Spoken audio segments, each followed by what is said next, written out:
I am an absolute amateur mechanic, and my Jeep is hurt, and she needs my help. Do I know what's wrong with her? No, I do not. Does Facebook know what's wrong with her?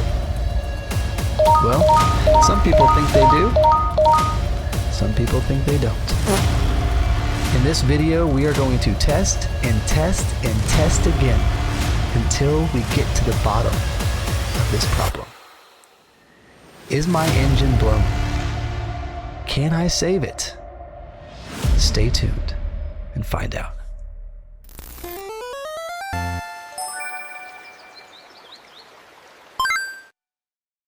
Game start.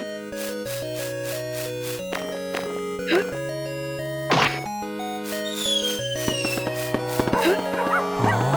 yeah.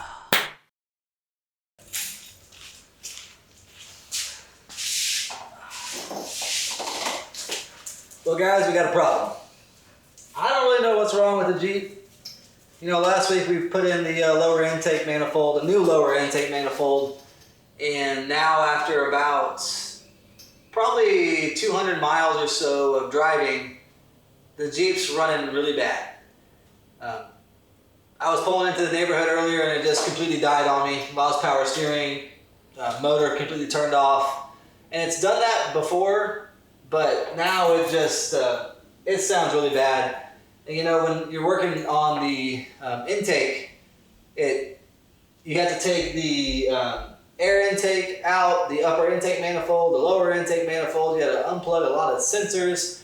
And I'm hoping that I just kind of, you know, messed something up with one of the sensors, maybe. And that's why it's running so bad. But we're going to kind of diagnose this together in this video and see if we can't fix the Jeep. So first things first, I'm gonna let you guys kind of hear what it sounds like when I try to start it. And it's not good.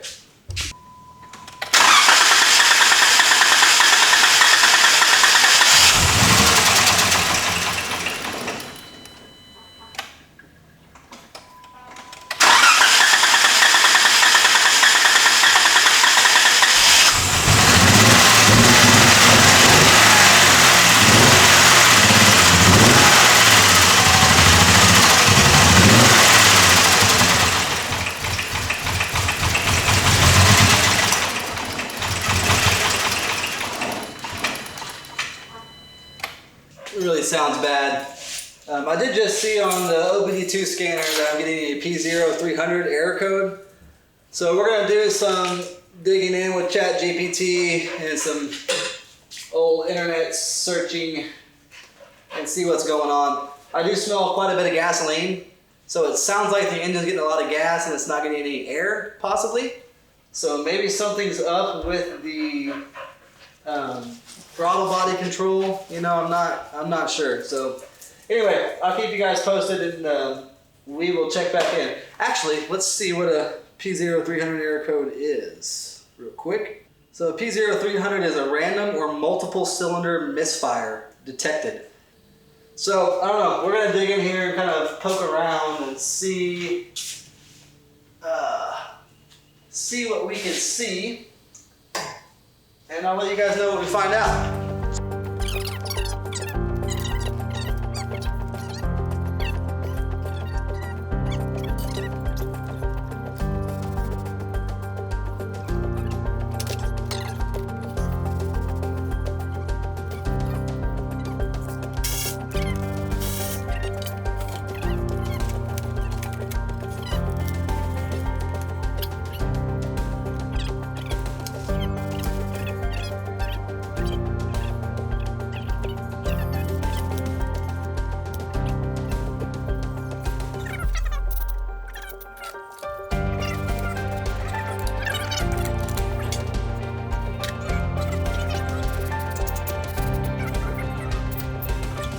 And we'll try and start this again with the map sensor disconnected and see if the Jeep will run on default settings without readings from the sensor itself.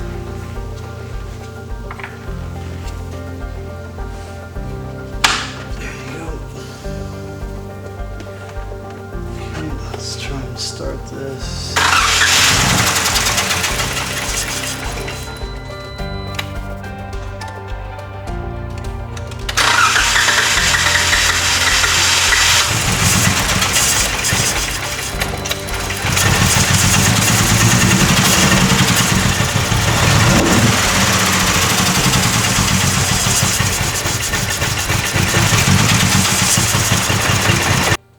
Sad day. So I recently bought a new or a used lower intake manifold, which is what this is. I bought a used one off of eBay out of a Wrangler that had like 60,000 miles on it, because when I was putting my lower intake manifold back on when I originally did my oil cooler swap, I noticed a lot of the bolts, the upper intake clamping bolts, were free spinning, meaning that the inserts on this lower intake manifold receiving end were stripped.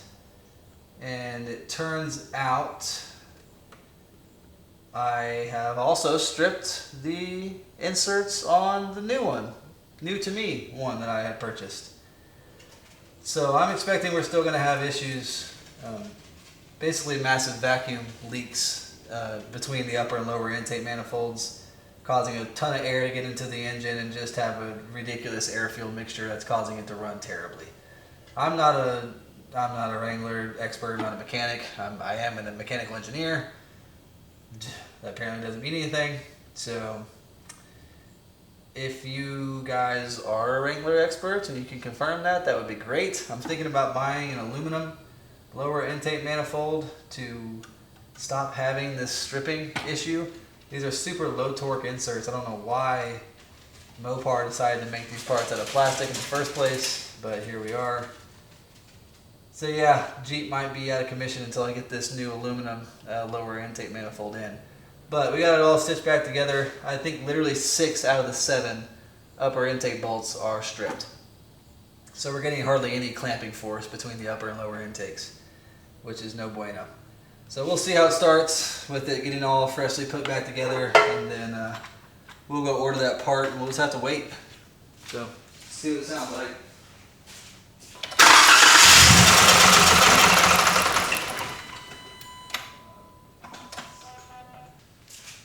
Yeah, running terrible.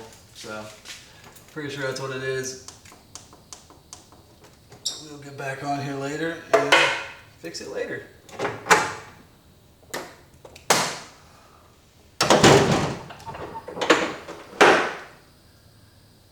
All the joys of learning to work on your vehicles. Awesome.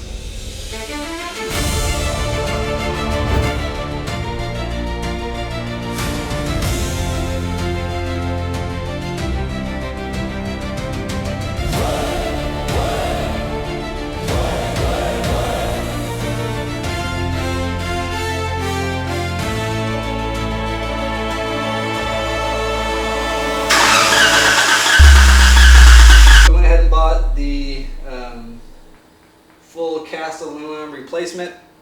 This thing is beautiful. I wish Mopar would have made the engine out of metal to begin with, but they didn't. So we are slowly doing that ourselves. We got the aluminum oil cooler installed, and we're about to throw in an aluminum lower intake.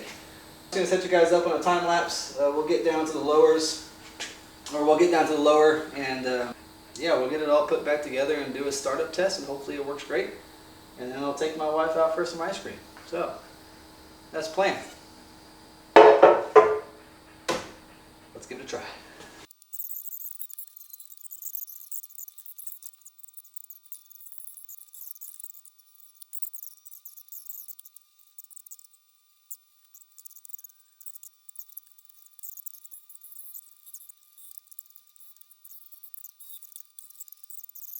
Alright, got you guys over here on the bench.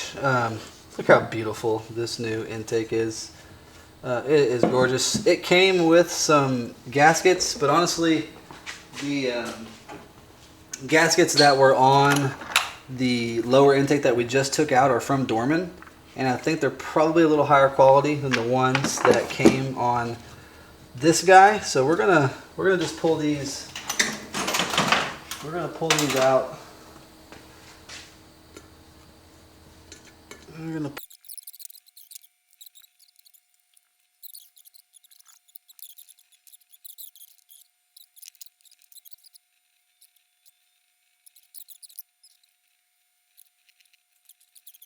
All right, so we got these all lubed up.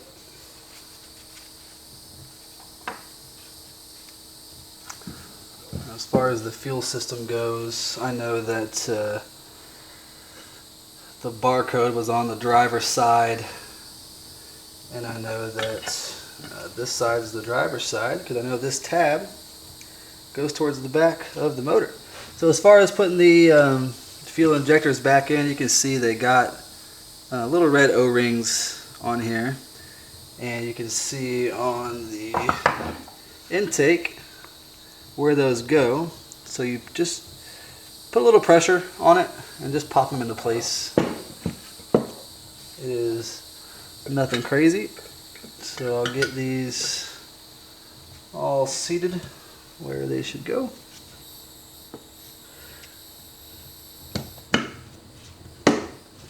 Yeah, those popped in way easier with lubrication.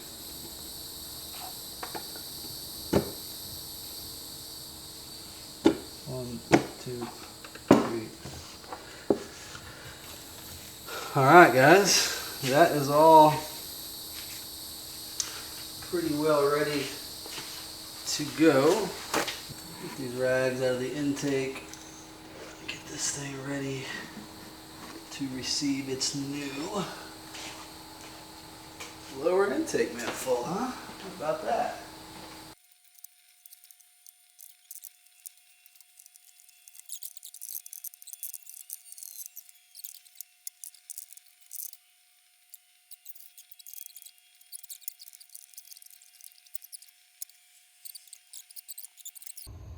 But dang, boys, look how pretty the aluminum intake looks. She looks nice.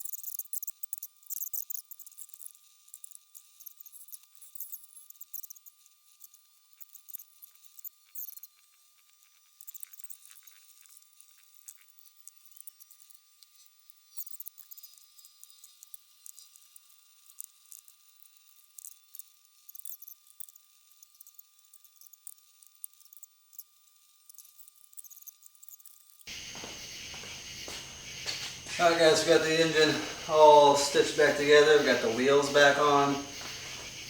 Now there's nothing left to do but start it. Wish me luck. I hope this works. Here we go.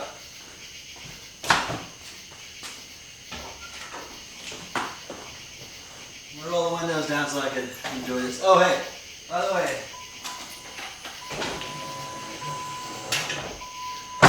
when you uninstall your fuel injectors and you drain all the fuel out of the fuel rails like that, you need to turn your key to the run position, leave it on for 5 seconds, and then turn it off, and do that 5 times so that your fuel pump can prime the fuel system. So that was one, that's that electronic noise that you're hearing is the fuel pump fueling the system, priming it. Cross your fingers, boys.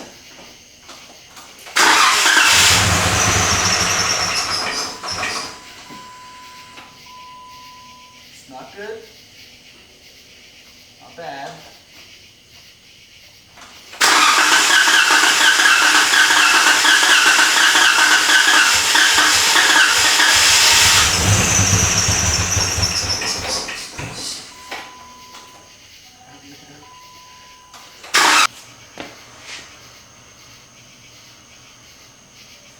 We'll be back. Alright guys, so we're in the wife's Cherokee right now. We're heading downtown to get something from Napa Auto Parts. So last night, you know, we threw in an aluminum intake, and I think we really needed to do that. That old intake that was in there, it was stripped, and I'm sure the vacuum wasn't very good. And so I'm glad I did that job that needed to be done, but it didn't fix our issue, our cranking issue. As you guys saw, the Jeep fails to crank, and if it does crank, it's it's misfiring really bad, and it just dies after a few seconds of being on. And so one thing I remembered when I was dealing with the oil cooler leak is the oil would be leaking down, you know, the back of the engine block, and it was dripping on my crankshaft sensor. I remember I disconnected my crankshaft sensor, and it was honestly, it was full of dirty oil. And I cleaned it out with some electronics cleaner and plugged it back in and kind of just forgot about it.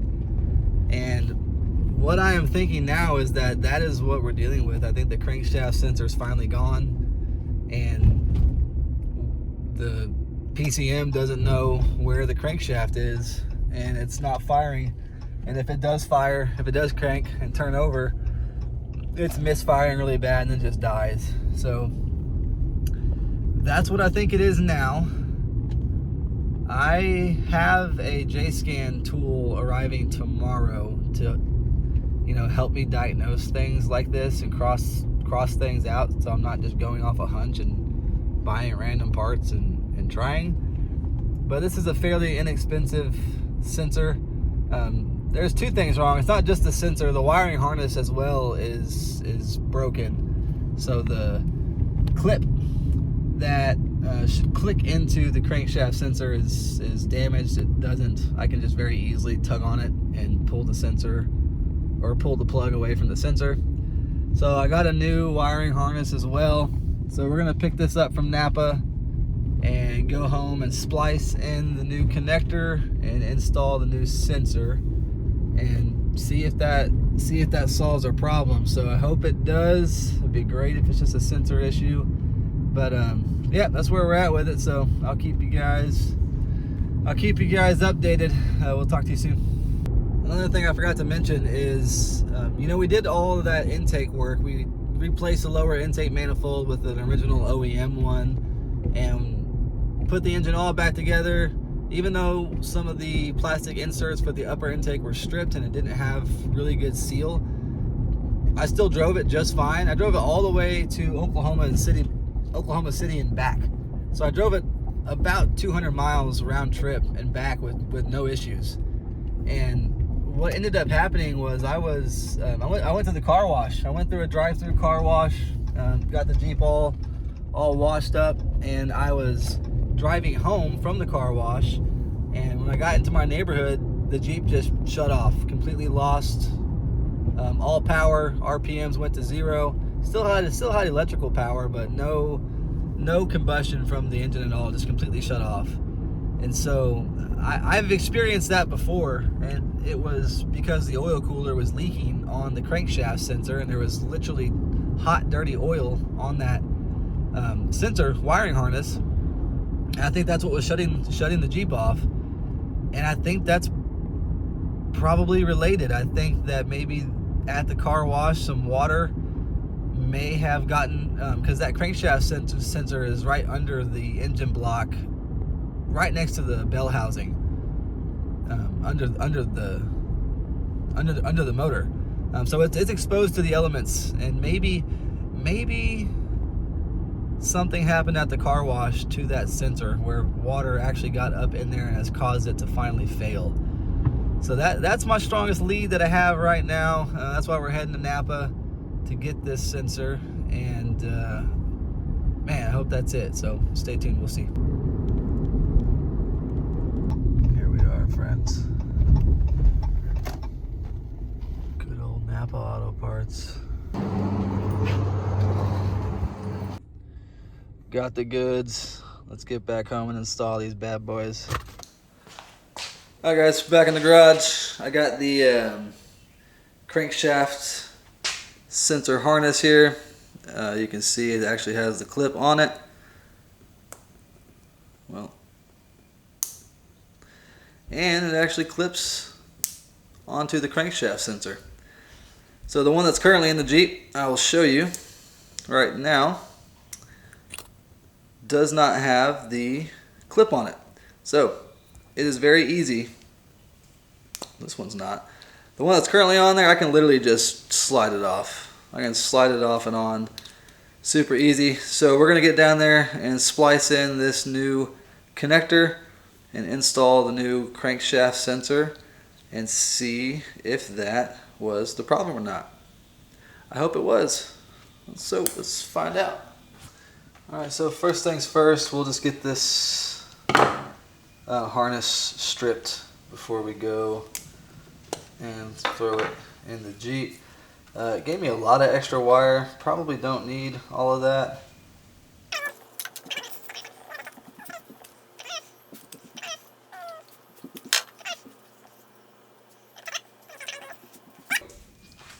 We just got to make sure when we reinstall this that we put the connect the right sensors back to this one. So let's get under the Jeep and cut the old one out, splice this one in, and get the new sensor installed.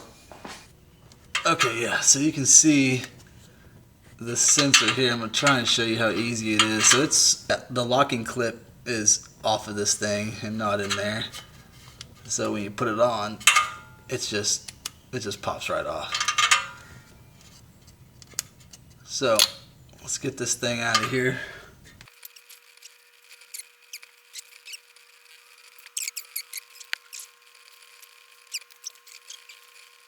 Now, before we go and heat shrink these guys, we are going to test it first, but we got those spliced in. Make sure this is a 10 millimeter.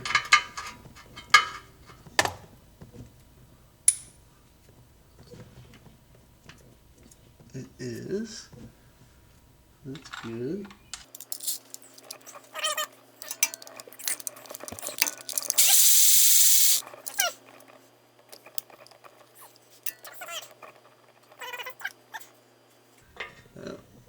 Got the old sensor, and we got the new sensor.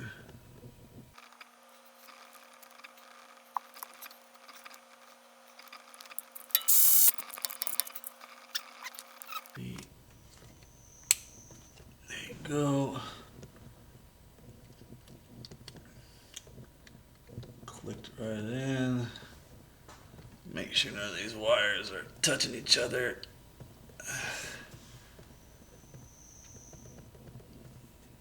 Okay, new crank sensor is on. Let's see if she'll start. That's sad news. It was not the sensor. We started it up, or tried to start it up. Did the same thing it's been doing. Back to the drawing board.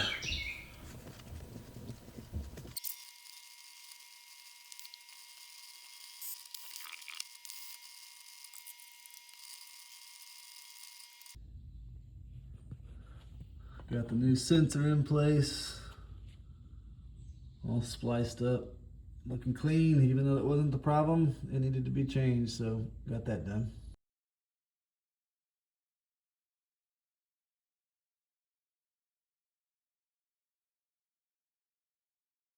Oh.